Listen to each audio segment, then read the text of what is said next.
ఇబ్బందులు ఉంటాయి, గుర్తుపెట్టుకోవాలని చెప్పి కూడా అధికారులకు చెప్తూ ఈ డైవర్షన్ డ్రామాలు మేము పట్టించుకోం. హరీష్ రావు గారు బ్రహ్మాండంగా పోతారు. ఆయన ఏమడిగినా సమాధానం చెప్పడానికి ఆయన రెడీగా ఉన్నారు. ఎన్నిసార్లు పిలిచినా పోవడానికి రెడీగా ఉన్నాం. చట్టము, ధర్మము, న్యాయం ఈ దేశంలో ఇంకా బతికుంది. రాజ్యాంగం పట్ల మాకు నమ్మకం ఉంది. మా నాయకుడు కేసీఆర్ నేర్పించిన నీతి మాకు అది. కాబట్టి ఎవ్వరు భయపడం, మా కార్యకర్తలే భయపడతలేరు, మేమెందుకు భయపడతాం? బరాబర్ కొట్లాడి మళ్ళీ తిరిగి పునీతంగా బయటకు వస్తామని చెప్పి తెలియజేస్తూ, మీరు కూడా ఇవాళ అందరూ మరి ఉదయం నుంచి ఇక్కడ ఉన్నందుకు, మాకు సంఘీభావం చెప్పినందుకు మా జర్నలిస్ట్ సోదరులకు కూడా ధన్యవాదాలు.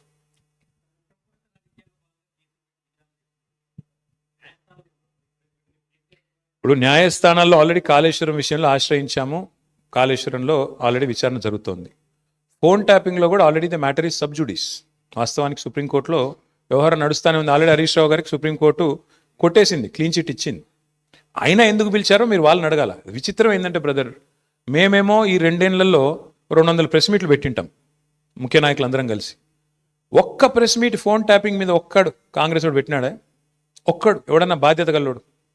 ఎవరన్నా ఒక్కరు చెప్పాలి కదా అసలు ఏంటి కేసు, ఎవరి మీద ఆరోపణ, ఏంటి ప్రూఫ్? ఒక్కరు పోనీ పోలీసు వాళ్ళన్నా చెప్పన్నా?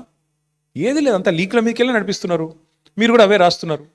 ఆయన లీక్ ఇచ్చుడు, మీరు అదేదో పెద్ద అదే గాస్పెల్, అదేదో భగవద్గీత అన్నట్టు మీరు రాసుడు, దాన్ని మళ్ళీ పెద్ద తెల్లరి తాటికాయంత అక్షరాలతో రాసుడు. దాని వెనకాల అడ్వర్టైజ్మెంట్లు, మీడియా మేనేజ్మెంట్లు, సంక్రాంతి శుభాకాంక్షలు, న్యూ ఇయర్ గ్రీటింగ్స్ మాకు కనబడుతూనే ఉన్నాయి. ఎజెండా డ్రివెన్ పాలిటిక్స్ నడుస్తోంది. విచారణ పూర్తి కాలేదు కాబట్టి చెప్తున్నా బ్రదర్. అందుకే న్యాయం, ధర్మం ఉందని చెప్తున్నా. బరాబర్ కొట్లాడతాము, బరాబర్ న్యాయస్థానాన్ని ఆశ్రయించి 100% విచారణ పూర్తి కాలేదంటే ఆయన హరీష్ రావు గారికి ఆల్రెడీ క్లీన్ చిట్ ఇచ్చింది కదా సుప్రీంకోర్టు. ఆయన మీద ఫోన్ ట్యాపింగ్ విషయంలో ఆధారాలు లేవని కొట్టేసింది కదా. మర్చిపోయినరా మీరు? వీళ్ళు కోట్లాది రూపాయలు ఖర్చు పెట్టి లాయర్లను పెట్టుకున్నా కొట్టవతల వారేసిండు కదా. హరీష్ రావు గారి మీద ఎందుకున్నది?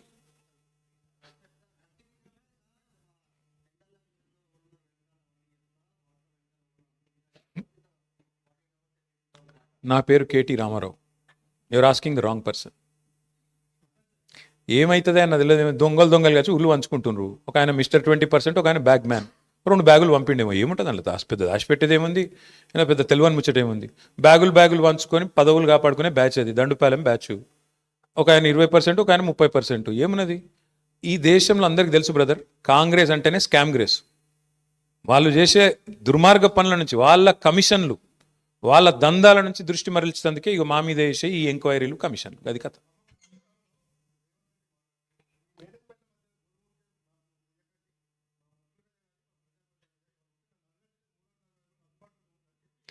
అదే అందుబాటులో ఉండే ఇళ్ళకే పోతుండు కదా, ఇళ్ళకే పోయి దండాలు పెడుతుండు కదా, కాలు మొక్కు వస్తుండు కదా, నా మీద మంచిగా రాయండ్రి, నా దొంగతనం బయట పెట్టకుండ్రి, మీకు కూడా కొంత ఇస్తాను. ఏమంటుండో మరి నాకే మెరక, మీరు అడగాలి మీ మేనేజ్మెంట్లో, నాకు తెలియదు. Thank you. దయచేసి నా ప్రార్థన మీ అందరితో కూడా, ప్లీజ్ మా ఫోకస్ అంతా. ఎస్,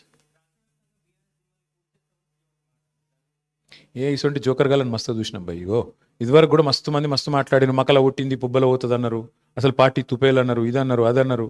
వాళ్ళందరి పక్కలో బల్లెం బీఆర్ఎస్. ముట్టుకోమని ఎక్కడైనా ఒకటి ముట్టుకొని చూడమని చూద్దాం మేము కూడా. ఎందుకంటే వాళ్ళు మర్చిపోతున్నారు, 10 ఏళ్ళు మేము కూడా అట్లాంటి పాలిటిక్సే చేస్తే కాంగ్రెస్ నామరూపాలు లేకుండా పోయేది.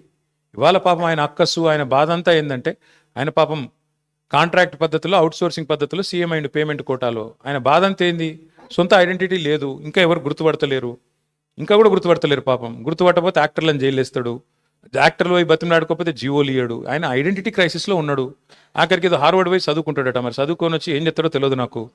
కానీ ఇప్పుడు హార్వర్డ్ పోయి చదువుకున్నాకనైనా మరి లాగుల తొండలు, లేకపోతే అదేంది మెడల పేగులు, ఇవన్నీ బంద్ అయితే అని ఆశిస్తున్నాం. గుడ్లు వీకుడు ఇవన్నీ బంద్ అయితే మంచిది. ఆడపోయినాక కూడా మరి ఇప్పుడు ఇంగ్లీష్ వచ్చిన వాళ్ళని తిడతాడు. నాకు